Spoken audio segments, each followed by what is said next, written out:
Olá, falaremos hoje sobre os modelos teóricos de deficiência. É importante falar sobre esses modelos teóricos porque boa parte das práticas que são impostas às pessoas com deficiência, o modo como nos relacionamos com as pessoas com deficiência e mesmo as políticas públicas são conduzidas por determinadas representações, concepções sobre a deficiência. Assim, tomar consciência desses pressupostos é fundamental para avaliarmos criticamente as perspectivas e desdobramentos que se dão a partir delas. Um primeiro modelo que precisa ser destacado é o modelo biomédico. O modelo biomédico representou um avanço às representações sobre deficiência que caracterizaram por certa mitologia, por certa representação até religiosa da deficiência, como por exemplo a ideia de que a deficiência é um tipo de expiação de alguma culpa, de algum pecado. As representações científicas da deficiência que vieram com a modernidade trouxeram um modelo biomédico, uma forma de compreensão que se funda no conhecimento racional e científico e que traz uma determinada forma de conceber a deficiência estritamente vinculada a uma forma de atenção institucional às pessoas com deficiência. O modelo biomédico nasceu com a institucionalização da deficiência. Assim,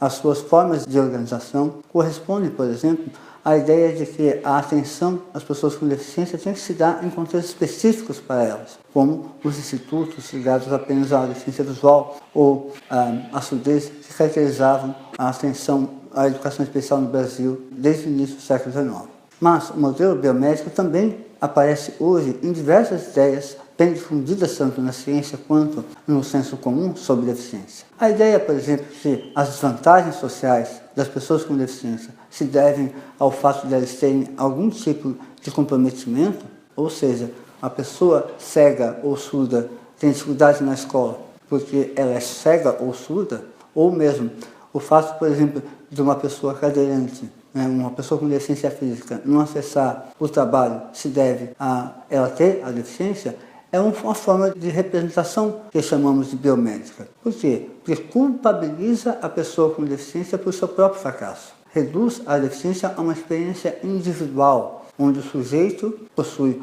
uma corporeidade, uma lesão, e por isso encarna um tipo de condição de exceção, onde a deficiência é uma tragédia e onde as políticas e ações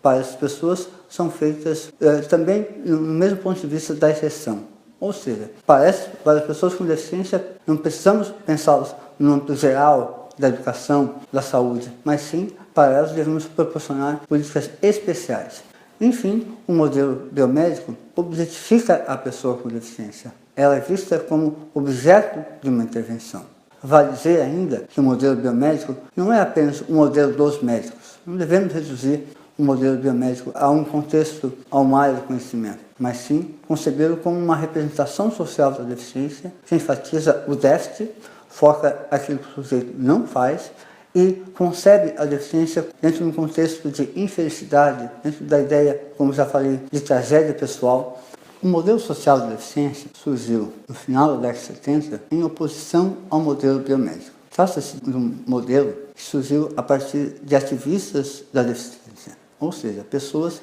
ligadas aos movimentos sociais de pessoas com deficiência que se opunham a um modo de pensar essa condição conforme a perspectiva biomédica, conforme a perspectiva deficitária, buscando reconhecer a deficiência como uma experiência de opressão. Então, esses ativistas, uma vez que ingressaram na universidade, produziram um modelo teórico em grande oposição com o modelo biomédico, procurando, por exemplo, separar a condição de ter uma lesão e a condição de viver a experiência de deficiência. A experiência de viver a deficiência, para esses autores, especialmente sociólogos, homens com deficiência física, é a de enfrentamento de barreiras, num ambiente que não acolhe a sua avaliação corporal. Ou seja, a pessoa vive a deficiência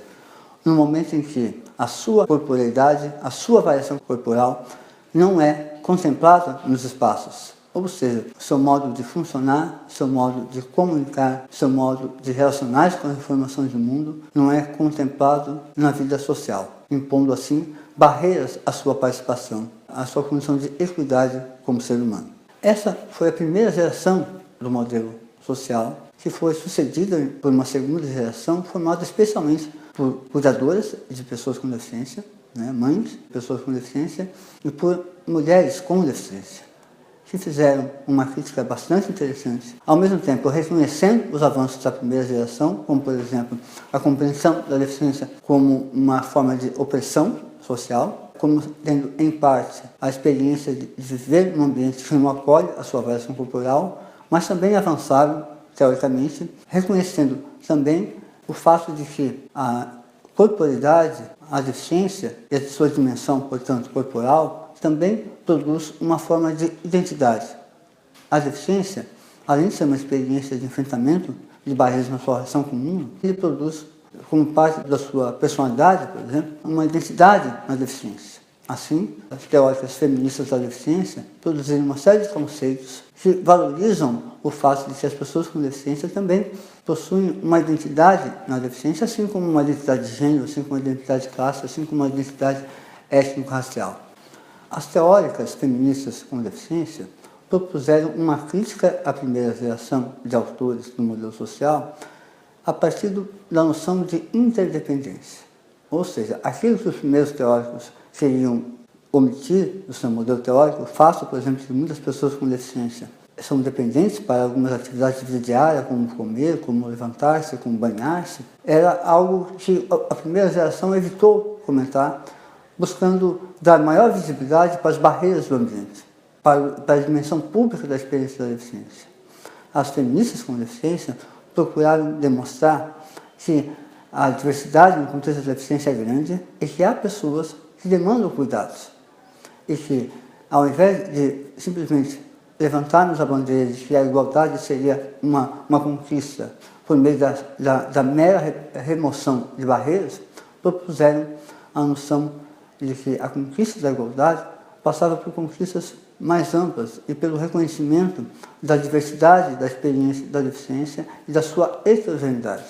E que algumas pessoas conquistariam, portanto, a igualdade, também tendo acesso, por exemplo, a formas de cuidado e a formas de acessibilidade que lhes garantiriam os mesmos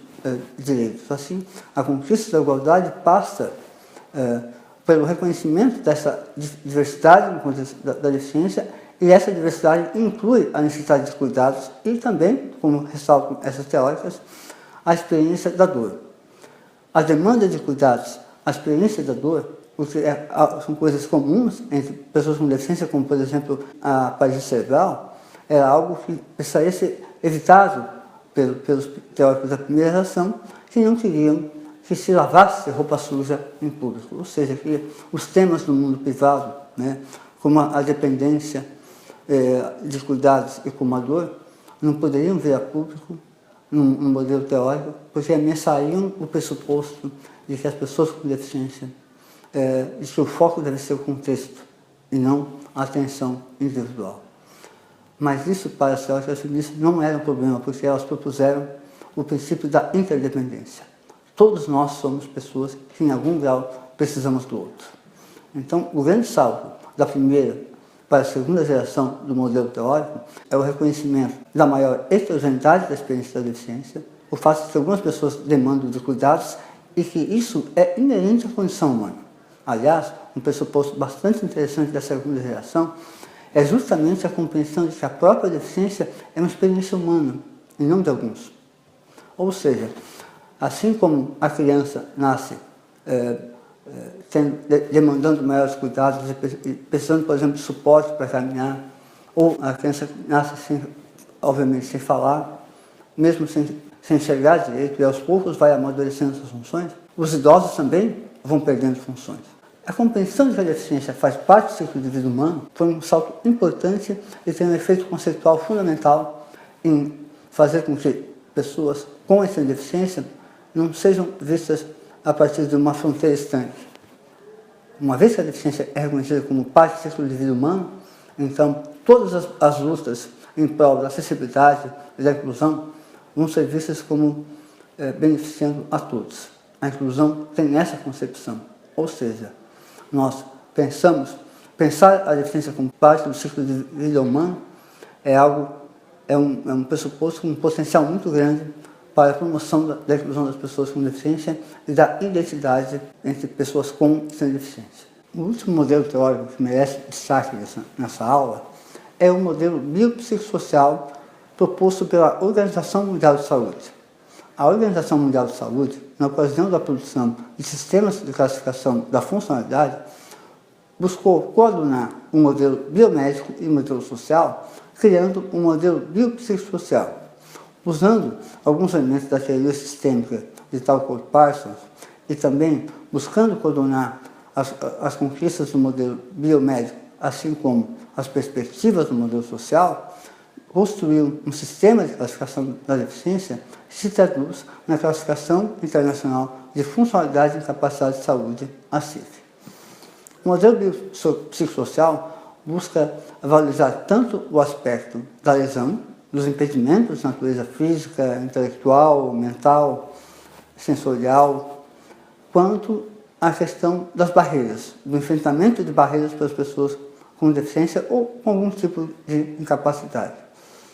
Isso produziu um modelo biopsicossocial que hoje tem grande influência nas políticas públicas de saúde, nas políticas públicas também de assistência social e educação em alguns países.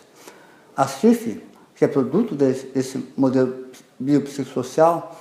ela tem sido difundida rapidamente, tanto na pesquisa quanto na intervenção e reabilitação, o que faz com que o modelo biopsicossocial seja um dos mais importantes hoje quando falamos nessas áreas da saúde, educação, assistência social e reabilitação de maneira geral. Também vale aqui uma menção à legislação. As duas maiores conquistas em termos de legislação da pessoa com deficiência, a Convenção sobre os Direitos das Pessoas com Deficiência e a Lei Brasileira de Inclusão, recentemente aprovada em julho desse ano, contemplam uma concepção de deficiência bastante semelhante em alguns aspectos ao modelo social e, mais propriamente, ao modelo biopsicossocial. Ao definir pessoa com deficiência como aquela que vive restrições de participação em função da interação de impedimentos de natureza física, sensorial, mental e outros aspectos, num ambiente que não acolhe a sua avaliação, num ambiente que impõe restrições, que impõe barreiras, também acaba inspirando-se nesses modelos teóricos da deficiência. Ou seja, hoje o Brasil tem na sua legislação, inclusive como parte da sua Constituição, é o caso da Convenção, elementos bastante fortes dessas perspectivas teóricas, fazendo com que as políticas públicas atuais seguem por esses modelos como um modelo social e um modelo biopsicossocial.